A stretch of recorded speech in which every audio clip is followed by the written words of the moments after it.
Olá, aqui é o Lucas que está falando e no vídeo de hoje eu gostaria de compartilhar com vocês como é que eu li mais de 1000 páginas de partitura durante um ano todo. E eu queria começar minha fala mostrando uma imagem. E aqui apresento alguns dos espetáculos que eu já fiz, né, durante minha vida como pianista.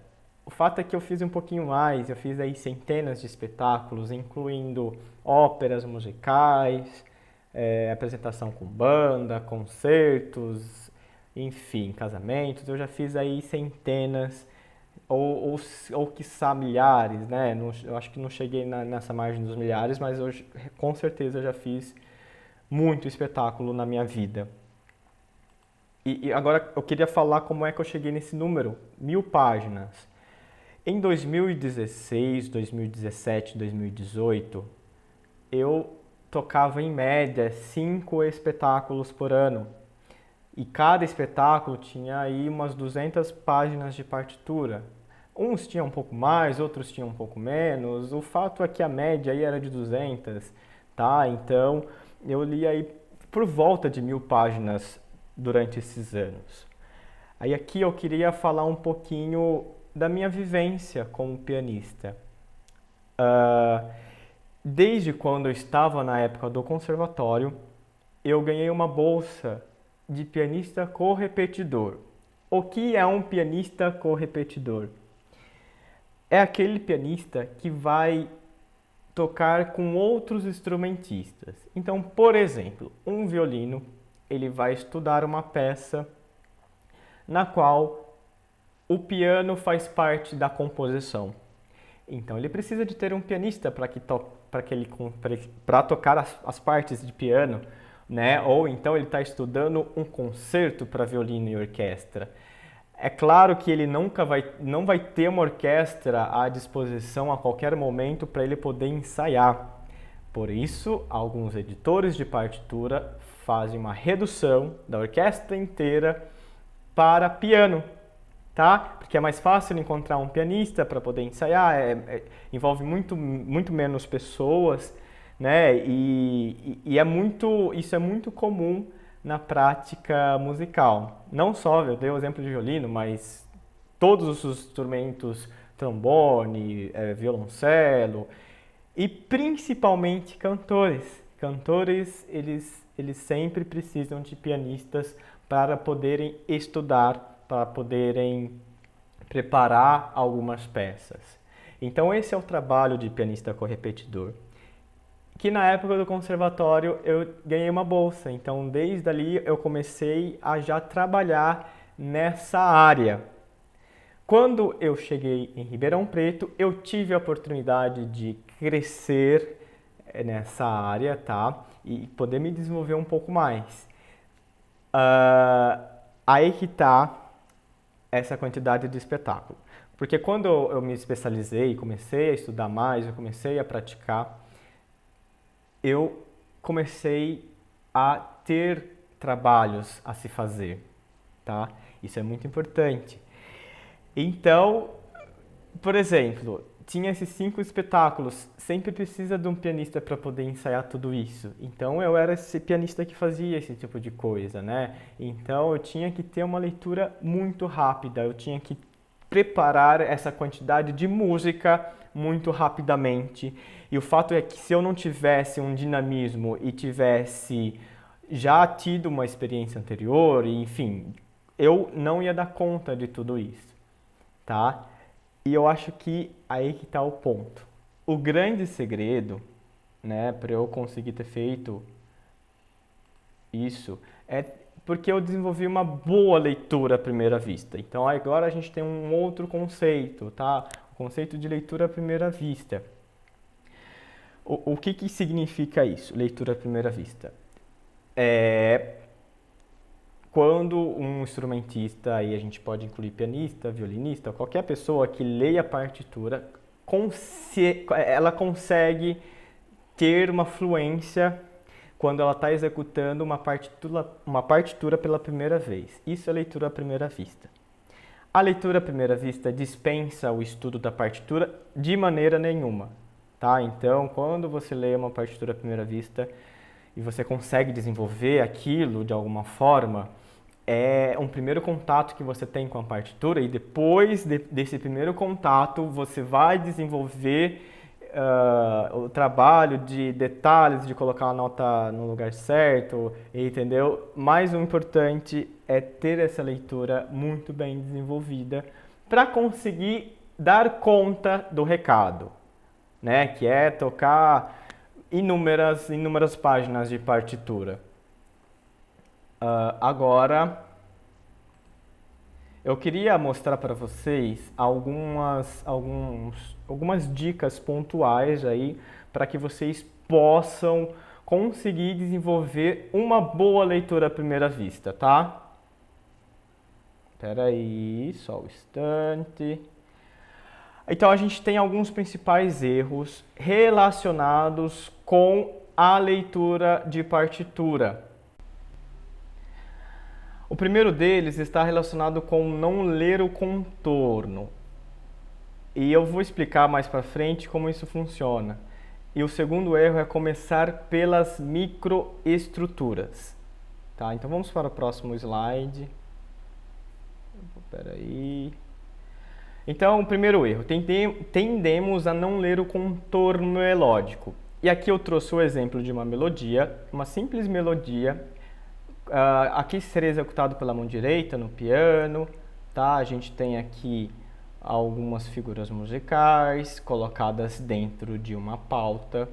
A gente começa com o número de dedo, então automaticamente a gente já associa esses elementos ao que a gente tem que fazer no piano. Aí que tá. Geralmente a gente foi ensinado a primeiro decorar o nome das notas, tá? Então aqui, antes de eu decodificar o que significava aquela imagem anterior, essa daqui, eu associo que essa nota é o Mi, que eu tenho que executar com o dedo 3, essa aqui é o Ré, tenho que executar com o dedo 2, aqui eu tenho que tocar o Dó com o dedo 1 e assim por diante. Então, esse é o pensamento que a gente inicialmente tende a fazer. A gente primeiro associa a nota com o nome, depois a nota com o dedo que a gente tem que tocar e, por último, o dedo que a gente tem que tocar no piano. Então, qual que seria a forma mais correta, tá? Qual que seria a forma mais correta da gente ler esse trecho musical? É tentar associar o movimento das notas no pentagrama, tá? Então, assim, a gente tem aqui essas notas que fazem esse movimento com o movimento que eu tenho que fazer no piano. Então, eu vou encurtar um pouco um processo mental. A maneira ruim, né, que eu falei aqui, você vai associar que aquela nota é o Mi, depois é o Ré, que o Ré é o dedo 2 aqui, depois o Dó, que é o dedo 1 e assim por diante, né? A minha proposta é que você pense mais no contorno. Toquei essa nota desceu, ela foi para mais uma para baixo, e tentar associar diretamente o contorno da melodia com o movimento dos seus dedos, tá? E aqui eu até gosto de brincar com alguns alunos, né? Eu brinco com alguns alunos no sentido de que esse processo ele é muito efetivo e às vezes a pessoa ela está tocando a nota, ela não necessariamente sabe, ela sabe qual que é a nota que ela está tocando, mas quando ela está tocando ela tem que parar para pensar em que nota que ela tá, porque ela está associando mais o movimento com a tecla que ela toca. Isso é uma diferença muito grande. Então, só de você pensar que você está encurtando o processo mental quando você toca, já é uma vantagem muito grande. Ok? Então, isso, só um ponto, que aí eu fui lembrando aqui. Não que tipo, você não saber o nome das notas no pentagrama é uma coisa boa. Não é que você não vai saber. mas com o tempo você vai decorando. Primeiro você toca as notas pelo contorno e depois com a experiência de tocar várias vezes você vai memorizando o nome da nota. Mas memorizar o nome das notas é um processo posterior à leitura, tá? E aqui eu vou chamar de leitura relativa. Então, primeiro a gente trabalha essa leitura baseada no movimento que você tem que fazer com os seus dedos, associando com o movimento que as notas fazem na pauta musical, e depois você decora os nomes. Não antes. Não, você não decora os nomes antes de começar a tocar e para depois você executar um trecho musical, tá? Então, esse é um pensamento para quem principalmente vai começar a estudar piano, tá? Às vezes, eu quando aprendi a tocar piano, não aprendi do jeito mais correto, tá? Eu aprendi decorando o nome das notas, estudando um pouco de solfejo para depois, enfim, conseguir executar um trecho musical, né? Então, o meu processo foi o processo que eu considero não muito bom, tá? É o processo que você tem que decorar as notas antes mesmo de tocar. Tá? Então, dito isso, esse é um primeiro erro. Quando você persiste nisso, o seu desenvolvimento de uma leitura à primeira vista vai ser prejudicado, tá? Aí você fala, como que eu não fui por esse processo, mas eu acredito que se eu tivesse feito esse processo, eu teria tido uma leitura à primeira vista muito mais fluente com um menor tempo, entendeu? Deixa eu ir para o próximo slide. Vamos para o próximo slide. O segundo erro é que a gente começa pelas microestruturas. Como assim microestruturas? Então vamos definir duas coisas, as microestruturas e as macroestruturas. A microestrutura de uma música é você saber que essa nota é o Fá que vale meio tempo, essa nota é tal. E a macroestrutura seria como a música funciona como um todo, tá? Então isso é muito importante. Isso é muito importante a gente definir, né? E por que geralmente a gente começa pelas microestruturas? É que eu vou explicar, tá?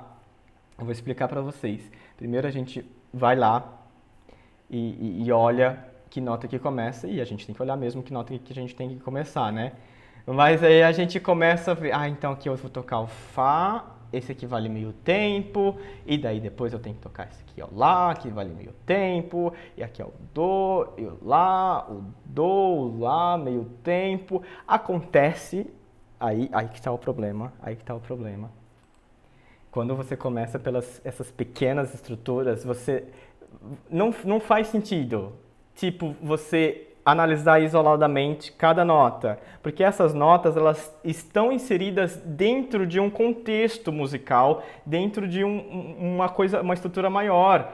Então a gente ficar nessas pequenas microestruturas não vai levar, assim, até leva a gente para algum lugar, porque a gente vai saber que nota que tem que tocar, mas o processo vai ser muito mais demorado. Então aqui eu quero falar para vocês que a gente tem essa música do Ludovico Einaudi chamada Melodia Africana. Qual que seria o processo ideal para a gente começar a tocar essa música? A gente vai analisar alguns elementos, tá? Eu circulei aqui alguns elementos que é importante a gente observar antes mesmo de tocar. Na mão, aqui a gente, né, nesse trecho musical, a gente só tem a mão esquerda, né? Se você reparar, as 5 últimas notas aqui, né, vai ser sempre Lá, Dó, Lá, Dó, Lá. Vai ser isso, tá? A gente está reduzindo o problema. Então vai ser essa estrutura. Peraí, deixa eu passar para o slide anterior aqui. Então vai ser essa estrutura. O que vai mudar vão ser essas notas aqui, né? E se você reparar, a gente vai ter um Fá, Fá e depois Mi, Mi. Fá, Fá, Mi, Mi. Aí aqui vai ser um... Eu acho que vai ser um pouco ruim para vocês enxergarem. Eu estou observando aqui que vai ser um pouco ruim. Mas não tem problema, tá? Eu estou falando aqui... Esse aqui é um Ré, Mi, Ré, Mi. Então, ele vai mudar só a primeira nota. E as duas notas, as notas, essas outras notas vão ser sempre as mesmas, tá? Então, a gente conseguiu reduzir para um entendimento um pouco maior da partitura. E a sequência das notas, então, vai ser, das notas da primeira nota, né, que a gente viu lá, Fá, Fá, Mi, Fá, Fá, Mi, Ré, Mi, Ré, Mi. Olha só de fazer esse processo, da gente reduzir para termos mais gerais a música, vamos dizer assim, a gente já consegue estabelecer como que funciona essa estrutura, a gente já consegue ter uma estrutura de memorização mais bem estabelecida e a gente vai conseguir tocar mais fluente. Por quê? Porque lá, por exemplo, né, a gente pegou lá aquele trecho que vai ser Lá, Lá, né? Não são essas notas, mas enfim, não é essas notas que eu vocalizei, né? É outro tom, enfim.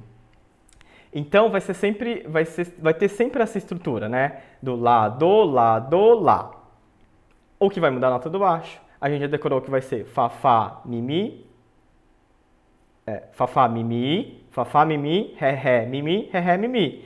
Então eu já sei que vai ser Fá, Lá, Lá, Fá, Lá, Lá, Mi, Lá, Mi, Lá, Lá, Mi, Lá, Lá, Fá, Lá, Lá, Fá, Lá, Mi, Lá, e assim por diante. Então eu já tenho a música praticamente de cor antes de tocar. Olha que legal! Antes de tocar, antes de chegar no piano, eu já memorizei uma parte da música. Então a gente reduz, a gente tenta ver essa coisa mais macro, em vez de ficar tentando descobrir, que notinha que é essa, o que eu tenho que tocar, tá? Então é importantíssimo a gente pegar as macroestruturas até mesmo antes das microestruturas, tá? Então aqui a redução do que a gente fez. Agora tem essa frase que é muito importante falar. E é uma frase que vocês devem gravar para a vida de vocês.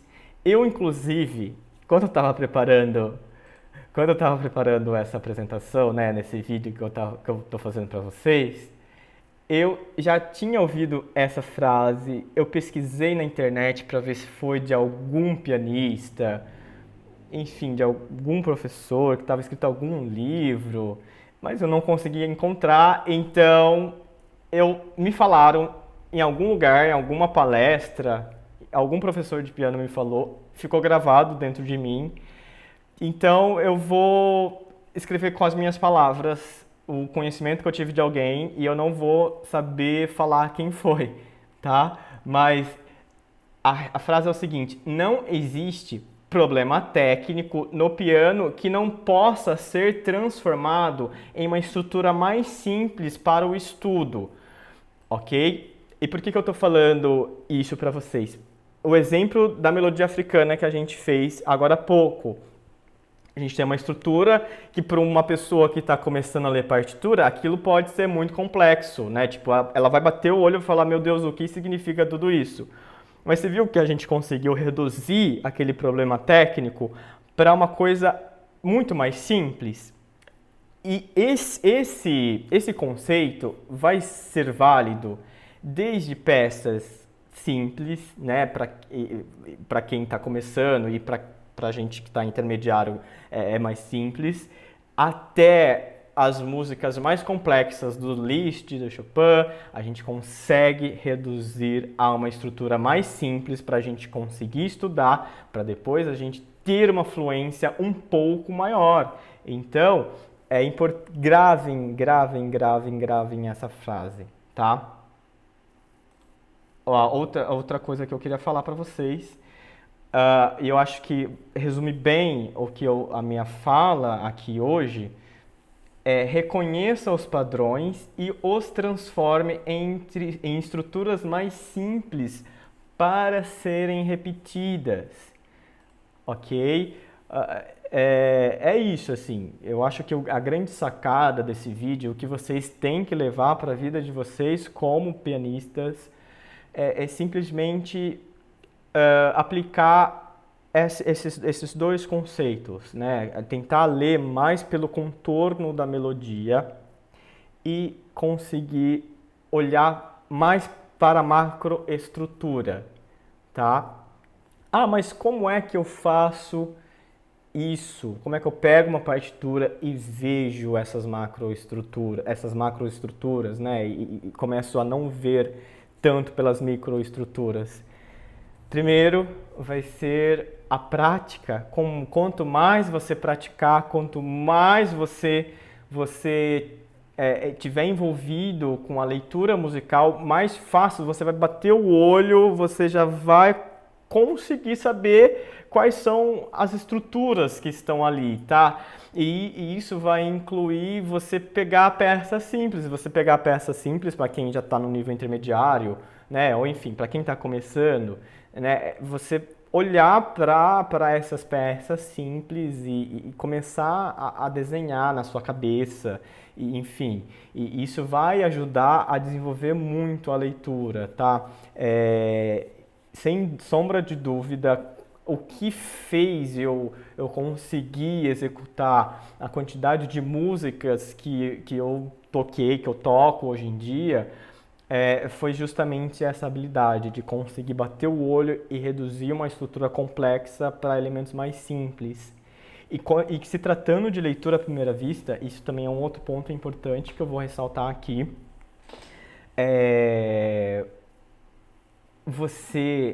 Por exemplo, você está tocando com alguma outra pessoa, ou até mesmo está estudando, você não precisa tocar exatamente aquilo que está escrito. Você pode reduzir uma coisa mais simples naquele momento, para depois você desenvolver aquilo.